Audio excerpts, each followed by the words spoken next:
Shalom semuanya. Saudara bersuka cita hari di rumah Tuhan? Haleluya, amin. Mari sama-sama kita buka firman Tuhan dalam Lukas pasal yang ke-7. Lukas pasal yang ke-7 ayat yang ke-36 sampai dengan ayat yang ke-46. Lukas pasal 7 ayat 36 sampai ayat yang ke-46. Judulnya Yesus diurapi oleh perempuan berdosa. Seorang Farisi mengundang Yesus untuk datang makan di rumahnya. Yesus datang ke rumah orang Farisi itu lalu duduk makan. Di kota itu ada seorang perempuan yang terkenal sebagai seorang berdosa. Ketika perempuan itu mendengar bahwa Yesus sedang makan di rumah orang Farisi itu, datanglah ia membawa sebuah buli-buli pualam berisi minyak wangi. Sambil menangis ia pergi berdiri di belakang Yesus dekat kakinya. Lalu membasahi kakinya itu dengan air matanya dan menyekanya dengan rambutnya. Kemudian ia mencium kakinya dan meminyakinya dengan minyak wangi itu. Ketika orang Farisi yang mengundang Yesus melihat hal itu, ia berkata dalam hatinya, jika ia ini nabi, tentu ia tahu siapakah dan orang apakah perempuan yang menjamahnya ini. Tentu ia tahu bahwa perempuan itu adalah seorang berdosa. Lalu Yesus berkata kepadanya, Simon, ada yang hendak kukatakan kepadamu. Sahut Simon, katakanlah guru. Ada dua orang yang berhutang pada seorang pelepas uang. Yang seorang berhutang 500 dinar dan yang lain 50. Karena mereka tidak sanggup membayar, maka ia menghapuskan hutang kedua orang itu. Siapakah di antara mereka yang akan terlebih mengasihi dia? Jawab Simon, aku kira dia yang paling banyak dihapuskan hutangnya. Kata Yesus kepadanya, betul pendapatmu itu. Dan sambil berpaling pada perempuan itu, ia berkata pada Simon, engkau lihat perempuan ini. Aku masuk ke rumahmu, namun engkau tidak memberikan aku air untuk membasuh kakiku. Tetapi dia membasuh kakiku dengan air matanya dan menyekanya dengan rambutnya. Engkau tidak mencium aku, tapi sejak aku masuk ia tidak henti-hentinya mencium kakiku. Engkau tidak meminyai kepalaku dengan minyak, tetapi dia meminyai kakiku dengan minyak wangi. Ini kisah tentang bagaimana Yesus ketika sebelum dia mati dan disalibkan, ada seorang wanita yang hari itu mempunyai sebuah kepekaan. Sebab ini adalah seminggu sebelum Yesus disalibkan dan dia mati. Dan ada orang yang begitu peka menyiapkan kematian Tuhan Yesus. Sebab memang kematian Yesus itu begitu mendadak, ya kan? Dia disalibkan dan dikatakan ini harus turunkan mayatnya, masukkan dia ke dalam gua. Itu sudah sore, orang gak sempat lagi berbuat banyak. Tapi tahukah saudara, sebelum dia dikuburkan, kebiasaan orang-orang itu adalah mereka diminyain. Dan hari itu bahkan sebelum Yesus mati, ada seorang wanita yang memberikan minyak yang sangat mahal kepada Yesus. Tuhan berkata, dia menyiapkan hari kematianku dan penguburanku. Biarkan dia mengerjakannya. Ada orang yang peka, saudara.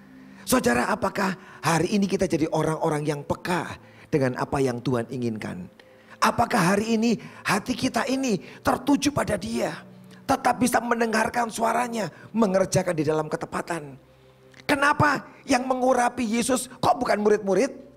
Bukankah murid-murid sudah bertahun-tahun bersama Tuhan Yesus? Minimal 3,5 tahun ikut Yesus, betul? Harusnya 3,5 tahun. Apa orang ngerti, apa enggak ngerti toh? Bahwa gurunya sebentar lagi mati. Kan masih ada perasaan, ya kan? Pasti ngerti. Kalau mereka punya sebuah ikatan hati, ikatan jiwa dengan Tuhan Yesus, pasti dia tahu ini sebentar lagi akan mati.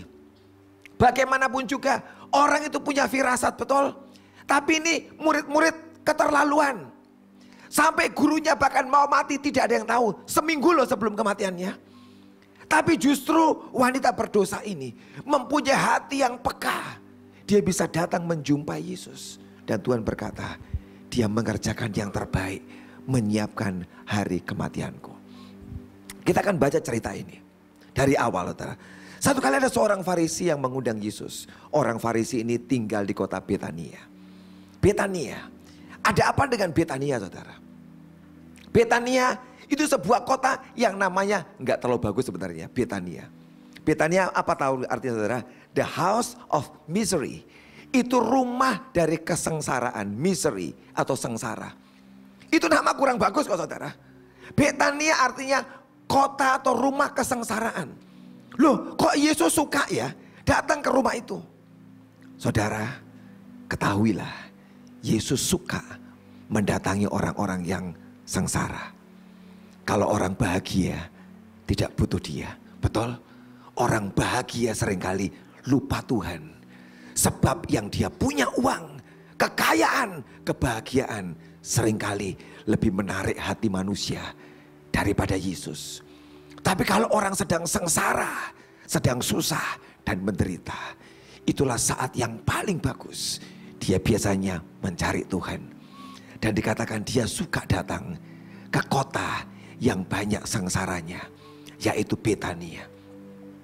Dia suka ke sana karena dia tahu disitulah banyak orang yang susah, yang ingin mencari Tuhan, yang ingin ditolong dan dihibur Tuhan. Kenapa Betania menjadi tempat favorit Tuhan? Bukan sekedar rumah kesengsaraan, tapi di kota itu ada orang yang menginginkan dia. Saudara, apakah hari ini hati kita ini setelah semuanya enak, engkau masih ingin Tuhan? Apakah di persekutuan ini kalau sudah penuh, sudah banyak orangnya, engkau masih ingin Tuhan? Atau sudah cukup puas? Oh, sudah puas kok, target kami tercapai, tempat itu sudah penuh, kami sudah kerjakan ini, itu, dan kami puas. Apakah selesai di situ, saudara? Atau hatimu pengen dia lagi, dan pengen. Kenapa Betania tetap menjadi kota kecil favorit Yesus? Di sana ada orang-orang yang menginginkan dia.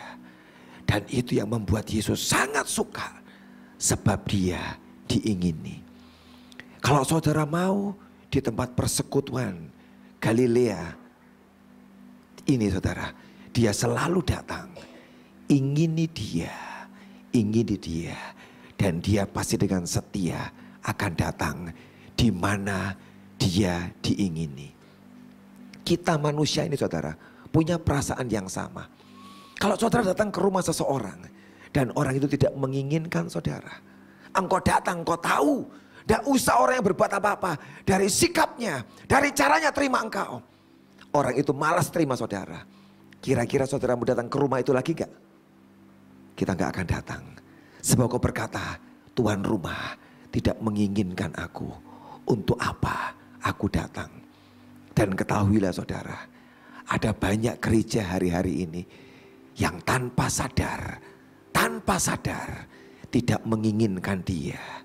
Mereka mengaku di mulut mereka, kami percaya Yesus, kami sembah Yesus. Tapi mereka tidak inginkan Tuhan. Dan mereka taruh Yesus di luar. Dan mereka sedang mengerjakan rencana gereja, planning gereja, ide yang bagus dari gereja itu. Dan menaruh Tuhan di luar. Dan tidak menginginkan dalam gerejanya, dalam persekutuannya. Gereja jalan, persekutuan bisa jalan. Walaupun tanpa Yesus, bisa saudara. Bisa terjadi.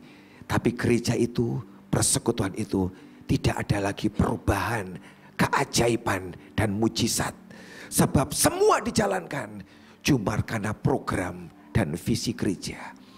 Itulah kenapa dia seringkali diam dan tarik dirinya mundur. Sebab tidak diinginkan.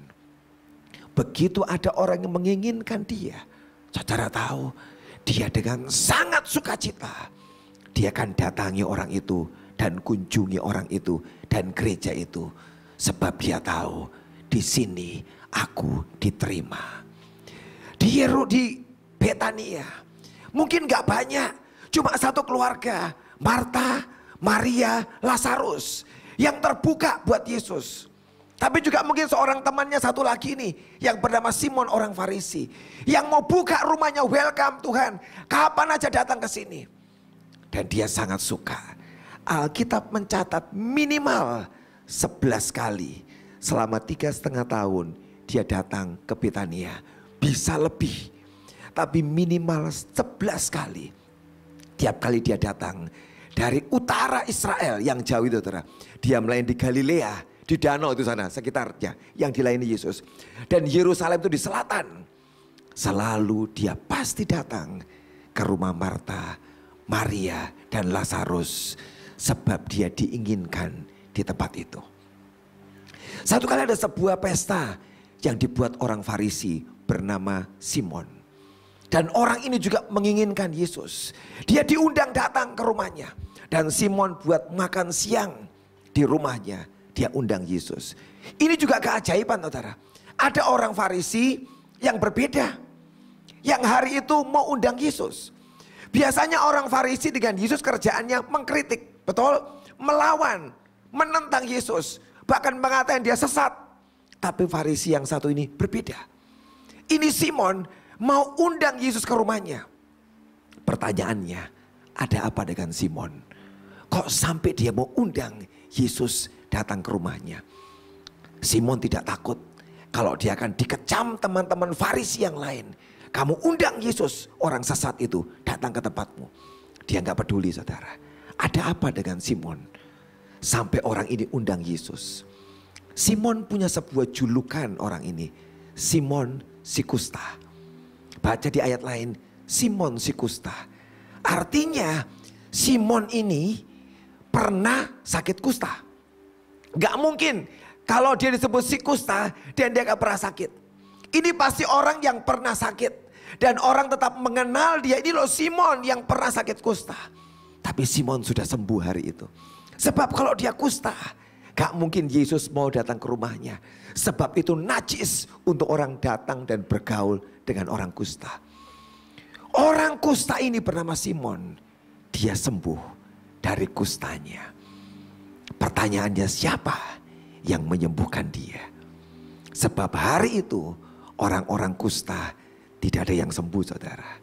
Kecuali Tuhan menjamah, menyentuh orang itu, dia akan sembuh. Simon memang Alkitab tidak menceritakan bagaimana dia bisa sembuh dari kustanya. Tapi orang memperkirakan tentu dia punya sebuah pengalaman dengan Tuhan Yesus yang membuat kustanya dijamah, disembuhkan. Dan siapa sang penyembuh itu? Ahli Taurat lain tidak punya kuasa. Imam besar tidak punya kuasa. Imam-imam tidak punya kuasa. Hari itu cuma satu pribadi yang keliling ke seluruh Israel. Dia menyentuh, menjamah orang kusta dan sembuh. Siapa namanya, saudara? Yesus. Jadi diperkirakan sangat kuat. Simon pernah ketemu dengan Yesus. Dan dia dijamah, disentuh. Dan orang itu sembuh. Dan dia tidak urusan. Aku udah urusan orang Farisi mau ngomong apa. Orang ini pernah menyentuh hidupku. Dan hari ini aku berteman dengan dia. Aku undang datang ke rumahku. Ketika hari itu mereka sedang pesta. Sedang makan-makan. Dan yang diundang pasti semua laki-laki. Simon, Tuhan Yesus dan 12 muridnya bareng-bareng semua datang ke tempat itu.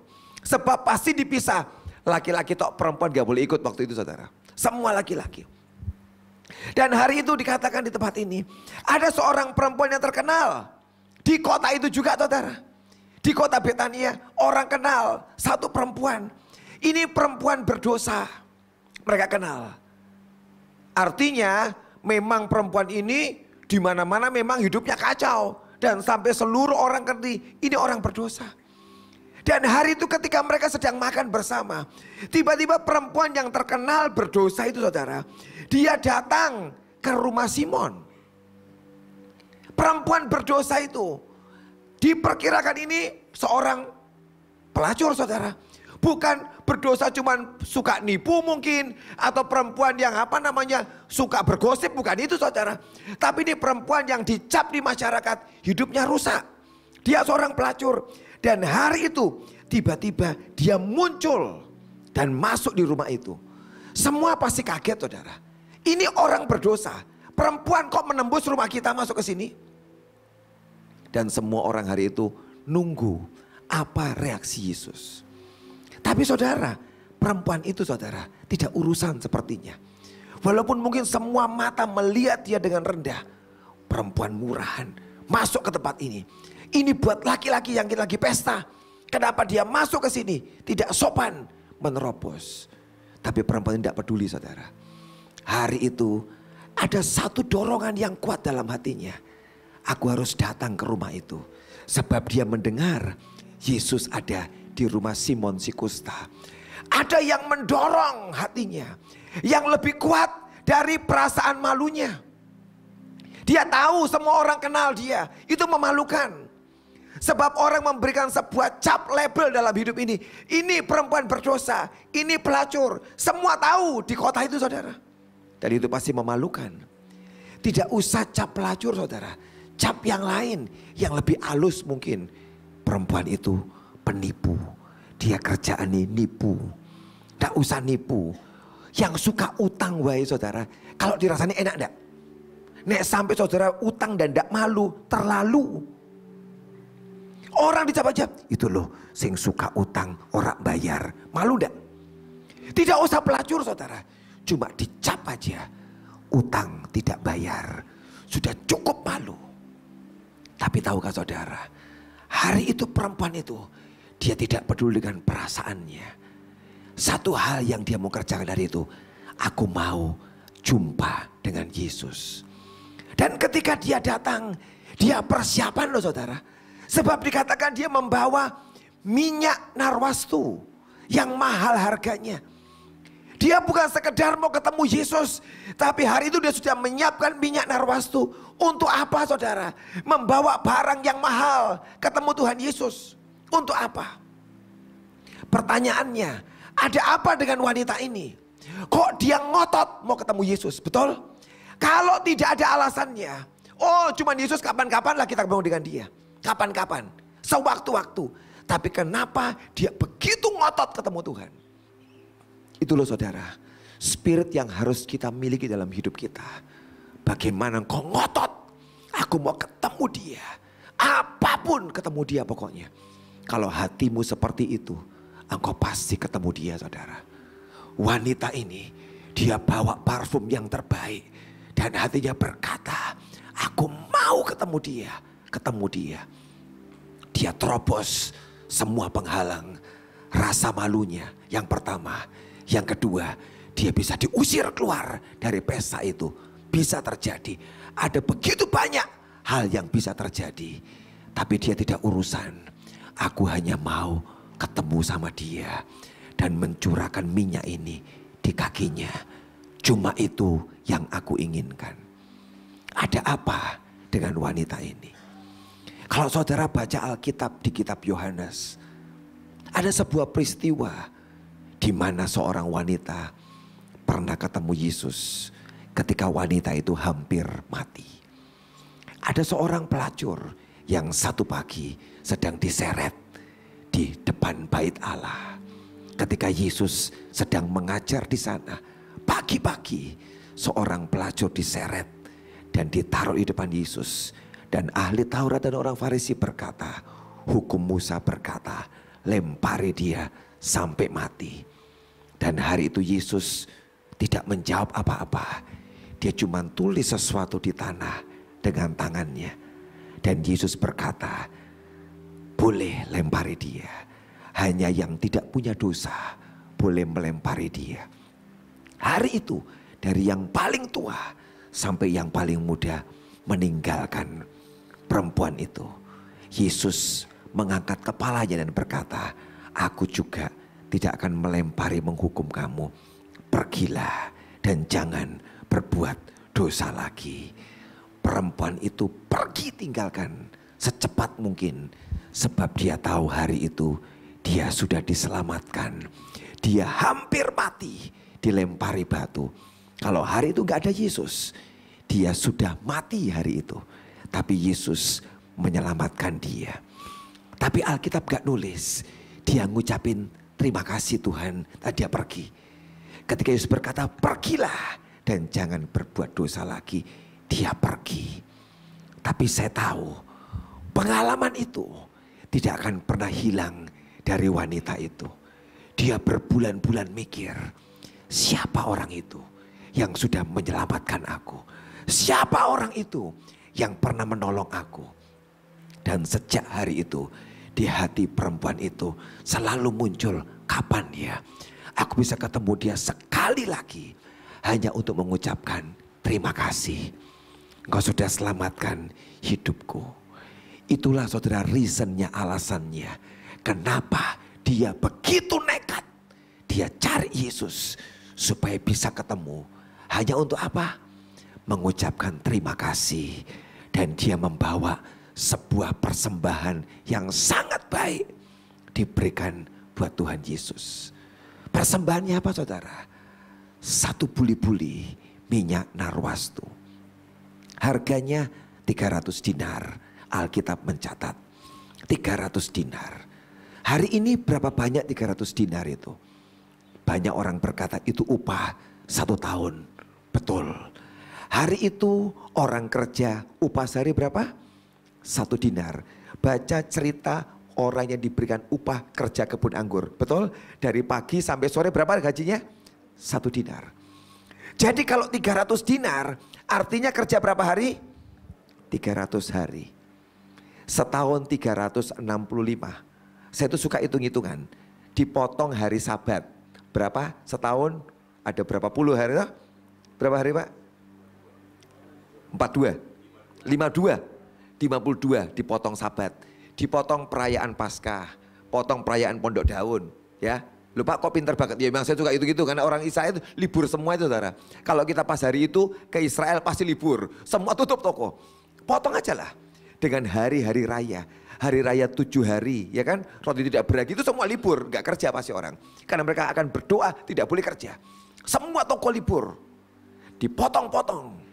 300 itu adalah kerja setahun. Kalau kita ngitung hari ini UMR di Semarang 3 juta, Tegal gak tahu berapa. Kira-kira lah 3 juta UMR sebulan dikalikan 12. Berapa saudara? 12 kali 3 juta berapa? 36. Kita akan ngomong, orang Tegal ngomong edan. 36 juta dibuang. Edan, ya kan bukan edan. Kalau edan Semarang, kalau kita edan, ya kan logatnya harus gitu kan, edan, ya kan orang Tegal. 36 juta, 36 juta, jelek-jeleknya 30 juta. Pernah nggak saudara, kita beli parfum 30 juta, dipecah di lantai, dus, hilang, 30 juta. Hanya orang yang cukup gila dengan Tuhan yang dia berani barang 30 juta dipecah. Di mana? Di kaki. Dituang di kaki. Meresap. Lantainya bukan keramik. Lantai hari itu masih batu yang ditempel-tempel. Ya kan? Dan di sela-selanya kan tanah. Begitu itu tercurah ke tanah, dia akan terus diserap tanah. Hilang 30 juta dalam hitungan menit dibuang. Tapi tahukah saudara, ini perempuan bisa lihat 30 juta dengan nyawa. Mahal mana saudara? Nyawa.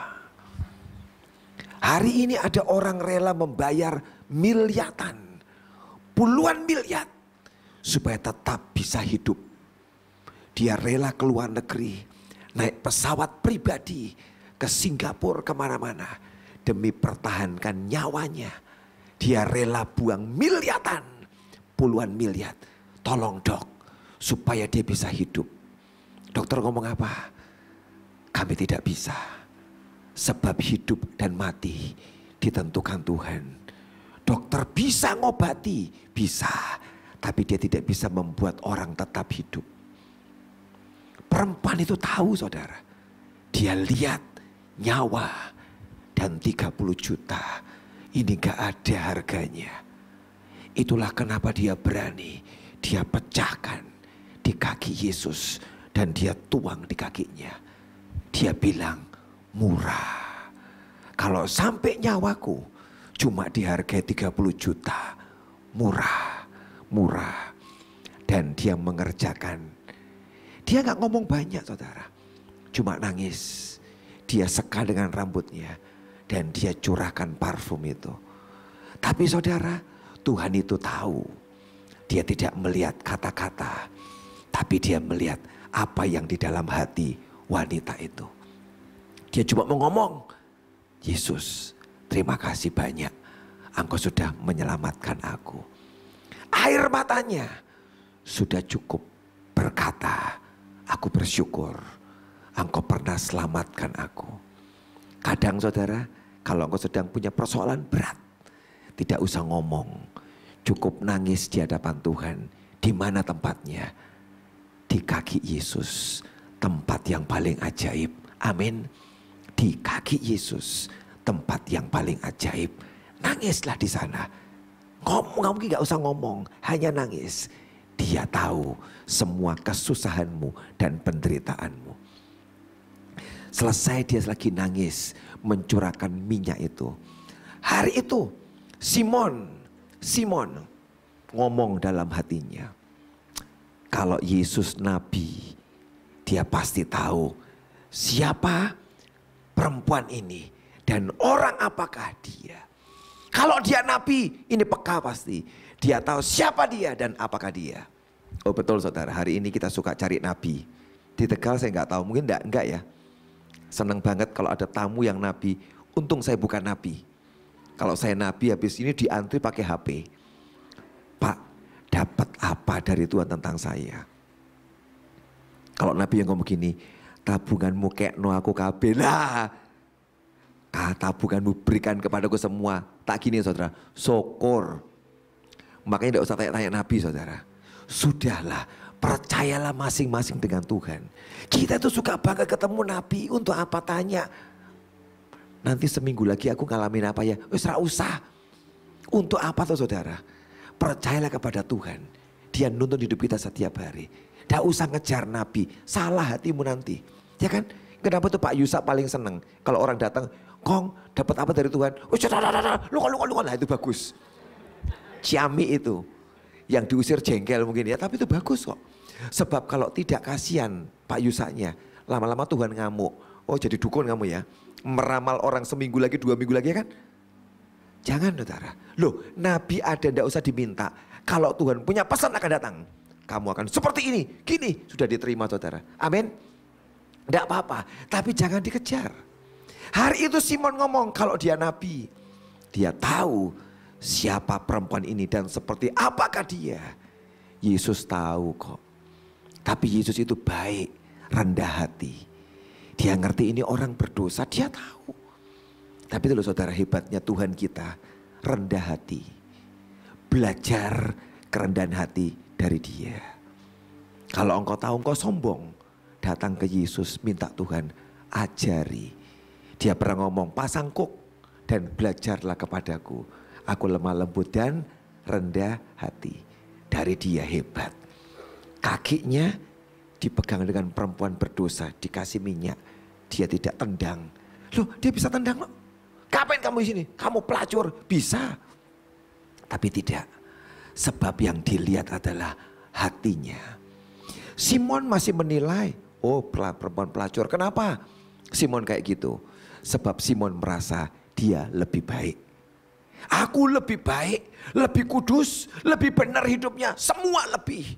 Dan waktu dia lihat orang yang seperti itu, dia berkata, kamu jelek, kamu buruk, kamu berdosa. Kita ini seringkali punya sikap hati yang salah di hadapan Tuhan, sombong. Loh betul, memang Simon lebih baik. Saya tahu dia lebih baik. Dia orang Farisi, taat banget sama firman. Dia baik kok. Tapi kalau engkau baik, tidak usah memandang rendah orang yang berdosa dan yang tidak baik. Malah salah. Engkau hidup benar, hidup kudus, bagus kerjakan. Tapi yang salah, tiap kali kau melihat orang dan kau mulai berkata, alah rendah, derajatnya rendah, rohaninya cetek. Ini tinggi. Salah saudara. Sebab orang sombong akan dijatuhkan. Hari itu dia pandang dan dia berkata kalau dia tahu. Yesus ngerti. Ayat 40 ngomong. Yesus berkata kepadanya, Simon, ada yang hendak kukatakan kepadamu. Ngerasani Yesus langsung ketahuan. Jadi saudara, wis gak usah yang gini-gini. Ngerasani Yesus. Kalau dia nabi, coba dia tahu. Nah, ketahuan. Jadi dengan Tuhan saudara, gak usah menguji Tuhan. Yang menguji harusnya Tuhan menguji kita, betul? Kita gak usah menguji Tuhan. Atau kali saya ingat satu peristiwa. Di sekolah Alkitab zaman dulu saudara.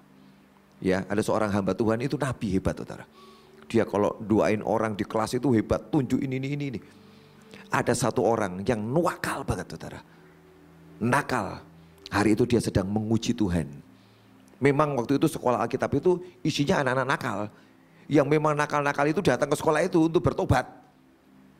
Waktu pendeta yang ngajar punya karunia nabi ini lagi jalan, dia ngomongin dalam hati yang ngerasa nih, kalau dia memang nabi Tuhan, dia tahu ada apa di badanku. Ya. Di badannya ada tato, di punggungnya tato naga gede saudara. Tapi di belakang dipakai baju kan tidak kelihatan. Dia nantang Tuhan, kalau dia memang hamba Tuhan, dia tahu di belakangku ada tato naga. Nah sudah gitu tok ngerasani saudara. Dan betul hamba Tuhannya lewat. Begitu sampai di dia langsung diduting. Kamu buka bajumu ada naga. Iya nangis. Lu kok bisa tahu ya? Lewat Tuhan kok ditantang. Itu aneh. Saudara tidak usah nantang Tuhan. Tidak usah nantang Tuhan. Banyak orang yang terlalu berani nantang Tuhan. Tuhan turun kamu. Kalau tidak saya jawab doa aku turun. Ya hati-hati. Ya toh, banyak yang berani sama Tuhan. Jangan ditantang saudara. Rugi. Dirasani kalau dia nabi. Langsung ditembak. Aku mau ngomong sama kamu Simon. Ada orang yang utang 500 dinar dan 50 dinar. Kalau dilepaskan utangnya. Yang mana yang paling mencintai orang yang melepaskan utangnya. Yang 500. Betul. Yang 500.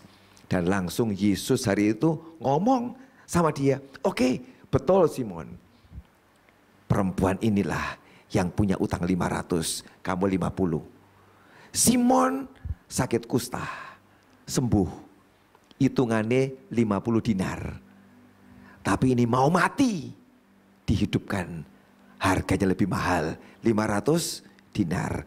Makanya perempuan ini lebih bersyukur mencintai aku ketimbang kamu Simon. Simon mungkin mikir sudah cukup mencintai Tuhan ya kan. Hari ini mungkin saudara Tuhan sedang tanya. Apakah sudah mencintai aku? Mungkin harga kita 50 dinar. Sebab ada yang lebih tinggi mencintai Tuhan. 500 dinar. Ditanya, perempuan yang mencintai aku. Simon, Simon, waktu aku masuk ke rumahmu, engkau tidak membasuh kakiku. Orang Yahudi itu kebiasaan kalau masuk rumah selalu dibasuh kakinya. Dengan air dibersihin. Karena itu kan tempatnya kan berdebu ya jalanan ya. Untuk masuk buka sepatu dilap semua dan baru dipersilakan masuk. Setelah dilap orang itu diberikan salam. Kalau di Timur Tengah salamnya kita kan jabatan tangan. Di sana itu ciuman saudara ya. Kalau saudara pernah datang ke itu ke mana Arab Saudi ya, ketemu di bandara saya ngelihat itu orang laki-laki pakai dasar yang putih-putih saudara ya. Terus aku heran itu pergantian itu loh di airport, pergantian di penjaga. Isa hidung sama hidung, oh terus duduk. Lagi kenapa tuh orang-orang ini? Lah kok hidung sama hidung? Itu emang kebiasaan. Rasa dicurigai. Oh ini LGBT, ora. Memang itu kebiasaan saudara di sana. Lah ini orang yang tidak tahu, wah ini LGBTKB ini. Enggak, itu memang gitu kebiasaannya hidung dengan hidung. Loh di Timur Tengah sama. Mereka zaman dulu itu salamnya gitu. Mereka di pipi gitu ya. Itu sekarang juga kan di Indonesia juga ya kan. Kalau zaman dulu sebelum corona, sekarang ra ono sing wani. Mana ada cium pipi sekarang, orang ngeri kabeh ya kan. Wong jabatan kita takut, apalagi cium pipi. Sekarang kan masih ibu PKK ya kan. PKK cium. Lah itu normal enggak apa-apa. Lah kayak gitu. Dia ngomong aku datang kamu gak basuh kakiku loh. Siapa yang membasuh? Dibasuh saudara. Pembantunya si Simon yang basuh. Bukan Simon. Dia terlalu terhormat membasuh itu. Dia suruh itu basuh kakinya Yesus. Dibasuh. Sudah dibasuh saudara bukan Simon. Makanya dia ngomong, Simon kamu tidak membasuh kakiku. Kenapa? Terlalu terhormat. Saudara kita ini ya seringkali merasa terlalu terhormat. Sampai terlalu sukar buat kita untuk membasuh kaki Yesus. Terlalu terhormat. Dan dia ngomong kamu tidak membasuh kakiku. Tapi perempuan itu yang kau katai tidak terhormat, dia basuh dengan air mata kakiku. Dia basahi dengan air mata. Dan kalau aku dilap dengan handuk, dengan kain, dia lap dengan rambutnya. Buat perempuan rambut paling terhormat, dia taruh di tempat yang paling kotor dan tidak terhormat. Dia rela, Simon. Dia lebih mengasihi aku daripada kamu. Simon berpikir, aku tuannya, Yesus tamunya. Betul? Kan dia yang buat pesta. Ini kan semua biayaku. Aku yang buat pesta, aku tuannya. Salah, saudara. Buat wanita itu, yang menjadi tuan adalah Yesus. Sementara buat Simon, dialah tuannya. Dan Yesus cuma tamu. Dia punya tamu banyak kok. Sewaktu-waktu bisa panggil semua orang Farisi. Siapa aja dia bisa panggil ke rumahnya. Dan dia tuan rumah. Dan dia perlakukan Yesus juga salah satu dari tamu-tamuku. Kalau kita dengan Tuhan cuma perlakukan dia sebagai tamu. Aku tuannya. Aku yang berhak mengatur semua. Dan dia cuma tamu. Mungkin dia akan diam dan tidak pernah berbuat apa-apa dalam hidup kita. Sebab dia cuma tamu. Tapi kalau kau berkata engkau tuannya, engkau berhak berbuat apa saja. Sebab engkaulah tuannya. Maka hari itu dia akan berbuat banyak, saudara. Amin. Sebab dia kau jadikan tuan. Dan dia mencium kakiku. Engkau tidak mencium aku, memberi salam buat aku. Engkau tidak meminyaki kepalaku dengan minyak. Tapi perempuan ini, dia mencurahkan minyak yang sangat mahal di kakiku. Itulah sebabnya dia jauh lebih mengasihi aku. Dia jauh lebih mengasihi aku. Bagi Simon, perempuan itu, bagi Yesus, Simon ya orang baik, orang baik. Tapi perempuan ini bukan sekedar baik, orang yang mau berkorban dengan luar biasa. Amin. Apa yang diberikan oleh perempuan ini? Sebab hari itu dia tahu ini pribadi yang menyelamatkan aku. Saudara, hari ini bagaimana sikap kita dengan Tuhan? Setelah kita ini ikut Tuhan sekian puluh tahun mungkin. Saya ikut Tuhan 50 tahun lebih. Saudara berapa tahun? Mungkin ada yang baru 5 tahun, 10 tahun. Bahkan mungkin ada lebih dari itu 60 tahun, 70 tahun. Setelah 50 tahun, 60 tahun kita ikut dengan dia. Apakah hatimu masih menjadikan dia Tuhan? Ataukah engkau merasa sudah hebat hari ini? Rugi, saudara, kalau kau berkata, aku sudah tahu dia. Dan tiba-tiba perasaanmu pada Tuhan jadi sangat biasa. Sampai hari ini saya bersyukur, saudara. Saya bersyukur sampai hari ini saya masih merasakan perasaan Tuhan. Aku itu bersyukur banget jadi orang Kristen dan kau selamatkan. Aku bersyukur. Perasaan yang sama kuatnya ketika pertama kali saya lahir baru sampai hari ini saya masih rasakan. Tiap kali di gereja kami doa nyembah itu masih kerasa di Tuhan. Aku berterima kasih. Engkau tetap jadi Tuhan di tempat ini. Engkau juru selamat hidupku. Masih kroso. Ataukah salib itu sudah gak kroso sebab sudah terlalu lama cerita tentang salib. Ataukah perasaan salib itu masih kerasa pengorbanannya dan kematiannya dalam hidup kita. Jangan pernah perasaan itu hilang dan rasa syukurmu hilang dan mengasihimu kepada Tuhan mulai surut dan mulai surut. Tuhan berkata, dia terlebih mengasihi daripada kamu Simon, sebab dia ngalamin banyak. Dia ngalami banyak dengan Tuhan. Dia ngalami pengalaman yang ajaib. jalan bersama dengan Tuhan membuat wanita itu berubah dan luar biasa. Saya tutup terakhir saudara, sebuah cerita bagus. Satu kali ada seorang wanita yang dirawat di rumah sakit. Wanita ini dirawat di rumah sakit sekian minggu, dan hari itu beberapa hari lagi dia akan segera pulang sebab sudah sehat kondisinya. Tapi karena dia dirawat di rumah sakit cukup lama, hari itu dia tanya ke dokternya, ke perawat, berapa bil tagihan yang dia mesti bayar. Itu kisah di luar negeri saudara, di Amerika.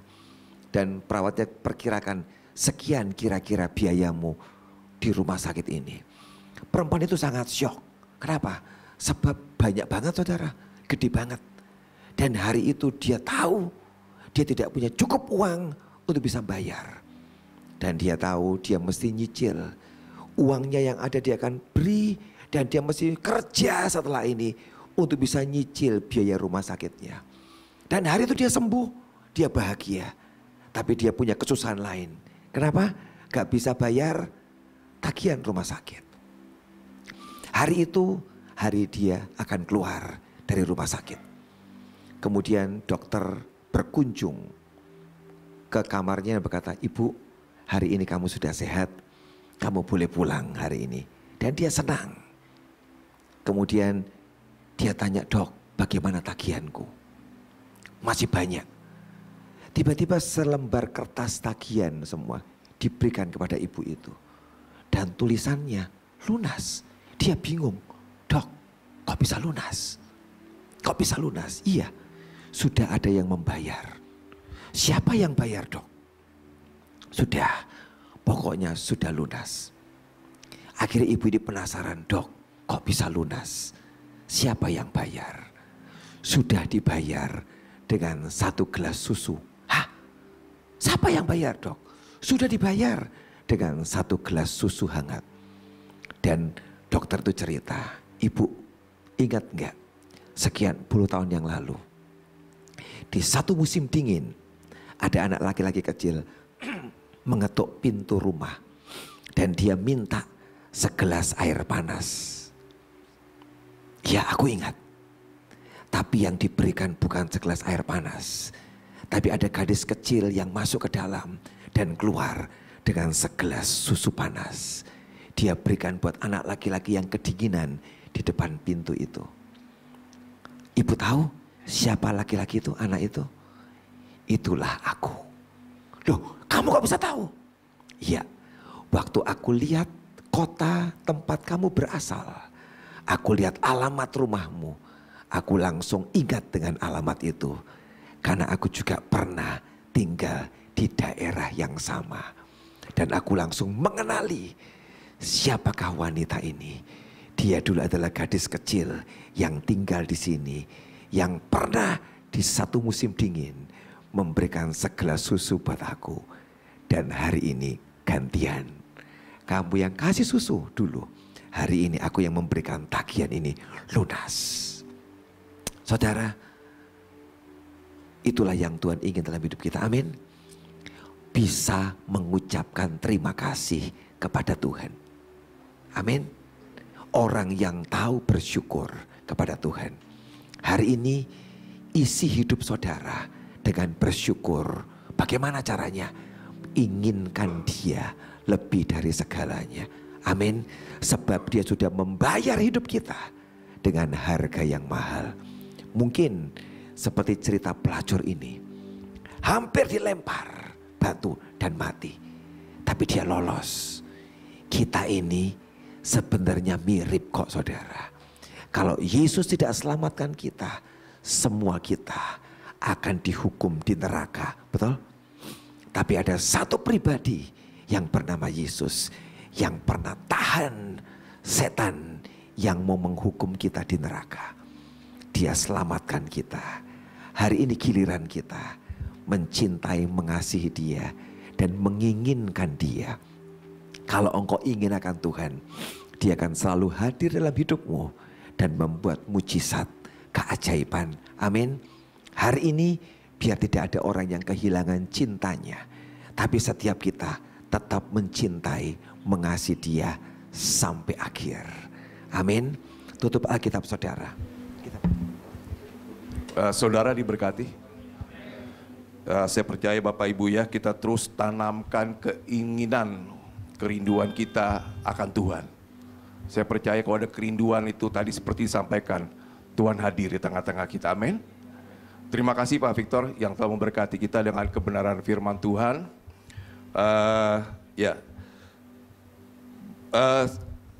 Saya sedikit bagi pengalaman di Bapak Ibu. Kalau saya sedang mengalami monoton gitu ya, pernah kan mengalami monoton ya? Ya, saya ingat doa yang Rasul Paulus sampaikan kepada jemaat di Efesus, dikatakan ya, dia berdoa untuk kita mengerti betapa panjang, lebar, dalam dan tingginya kasih Allah yang melampaui segala akal. Kadang-kadang masalah-masalah, persoalan, pergumulan di dalam kehidupan sehari-hari kita itu mengikis loh kasih kita sama Tuhan. Tapi kalau kita minta anugerah Tuhan, Tuhan buat aku mengerti lagi, mengalami lagi kasih-Mu. Saya percaya itu akan membangkitkan kembali kasih kita kepada Tuhan. Amin. Bapak Ibu, ada beberapa pengumuman yang hendak saya sampaikan. Senin tanggal 31 Januari kita libur. Karena mungkin Bapak Ibu mau kumpul sama keluarga ya, sama orang tua. Jadi kita liburkan. Karena tanggal 1 Januari katanya tahun baru Imlek ya. Jadi mungkin Bapak Ibu kita adakan acara keluarga masing-masing. Amin. Ya. Oke. Mungkin Bapak Ibu bisa doa sama-sama, nggak masalah kok, bagus kok ya. Kemudian tanggal 7 Februari, coba hilang. Tanggal 7 Februari itu kita akan dilayani oleh Pak Petrus Hadi. Ya, oleh Pak Petrus Hadi dan ya ini doakan saja begini. Tanggal 6 Februari itu ada Pak Dotoni. Pak Dotoni melayani di JKI Sikina. Saya ngomong sama Pak Petrus Hadi, Pak, kalau bisa seperti yang lalu Pak Dotoni diajak ke Tegal Pak, gitu ya. Pak Petrus Hadi nggak janji, ya kita doakan saja gitu ya. Jadi kalau kita doakan saja, ya biar kehendak Tuhan yang jadi. Amin. Amin. Oh, jadi nggak semangat ini. Amin ya Bapak Ibu ya. Kemudian juga Bapak Ibu seperti yang lalu kita sampaikan bahwa kita ini sedang mau mengadakan peremajaan komputer. Ya, komputer di tempat kita karena terus terang aja Bapak Ibu, komputernya sudah jadul loh katanya gitu ya. Udah 9 tahun kita belum ganti komputer gitu ya. Jadi dengan kemajuan teknologi media sosial kita ketinggalan. Jadi kita lagi berdoa untuk peremajaan komputer. Dan bagi Bapak Ibu yang tergerak untuk menabur untuk peremajaan komputer ini, Bapak Ibu bisa tulis di persembahan untuk komputer. Kita sudah hitung-hitung kira-kira dana yang diperlukan 15 juta. Ya, saya percaya Tuhan akan mencukupi kebutuhan kita. Amin. Kemudian Gak ada pengumuman lagi? Yud, gak ada pengumuman? Oke, ya. Kita akan berikan persembahan untuk pekerjaan Tuhan di tempat ini. Kami mengucap syukur untuk malam hari ini Tuhan, untuk setiap lawatan-Mu yang turun di tengah-tengah kami, untuk setiap pelukan-Mu yang Kau berikan untuk setiap kami Tuhan. Engkau kembali memulihkan hati kami, untuk hati kami kembali tertuju kepada Engkau, mengasihi Engkau. Terima kasih Tuhan untuk anggur baru yang Kau berikan buat kami. Amen. Malam hari ini Tuhan. Terima kasih untuk semua yang Kau berikan pada kami malam hari ini. Kami mengucap syukur Tuhan. Kami mengucap syukur untuk setiap kasih-Mu Tuhan. Oh mari Tuhan Kau jelikan kami lebih lagi Tuhan. Amen. Biar setiap kami boleh merasakan betapa panjang, lebar, dalam dan kasih-Nya Engkau buat kami semua Tuhan. Terima kasih Tuhan Yesus. Terima kasih Tuhan, terima kasih untuk semua kebaikan. Terima kasih Tuhan. Terima kasih Allah Roh Kudus, Engkau yang setia. Terus tinggal di dalam kami, mendampingi kami, mengingatkan kami. Terima kasih semua Tuhan untuk kebaikan-Mu. Terima kasih Bapa, terima kasih Tuhan. Tuhan saat ini juga kami mau berdoa Tuhan. Untuk bangsa dan negara kami Tuhan. Di mana Kau tempatkan kami. Kami percaya Tuhan Yesus matamu tetap tertuju kepada bangsa dan negara kami. Kami percaya ada malaikat-malaikatmu yang terus berjaga-jaga untuk bangsa dan negara kami ini. Kami juga percaya ada benteng darah Tuhan Yesus Kristus yang mengelilingi setiap pulau-pulau, setiap kota-kota, setiap desa-desa di Indonesia ini Tuhan. Sehingga yang jahat tidak bisa menyentuh bangsa dan negara kami. Setiap rancangan-rancangan iblis, setan, kuasa kegelapan apapun juga mau membentuk, mau mengacaukan, membuat kerusuhan, bencana alam atas negara dan bangsa ini. Malam hari ini kami sepakat, kami mau tolak, kami mau batalkan di dalam nama Tuhan Yesus Kristus. Kami percaya anugerah-Mu tercurah, berkat-Mu tercurah atas bangsa dan negara kami. Terima kasih Tuhan, Engkau sendiri yang memberi hikmat pada setiap pemimpin-pemimpin bangsa ini, agar mereka sungguh-sungguh di dalam mengambil keputusan. Mereka mengambil keputusan yang sesuai dengan kehendak-Mu sendiri. Terima kasih Tuhan, terima kasih Tuhan Yesus. Terima kasih, kami juga berdoa untuk setiap kota-kota di mana kami tinggal. Kami juga percaya Tuhan, Engkau sendiri menjagai setiap kota-kota tempat tinggal kami Tuhan.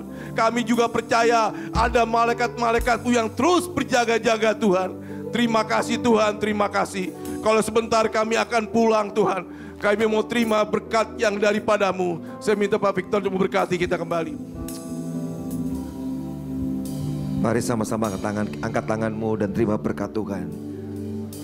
Biarkan semua yang Kau berikan malam ini tinggal tetap dalam hidup kami termeterai.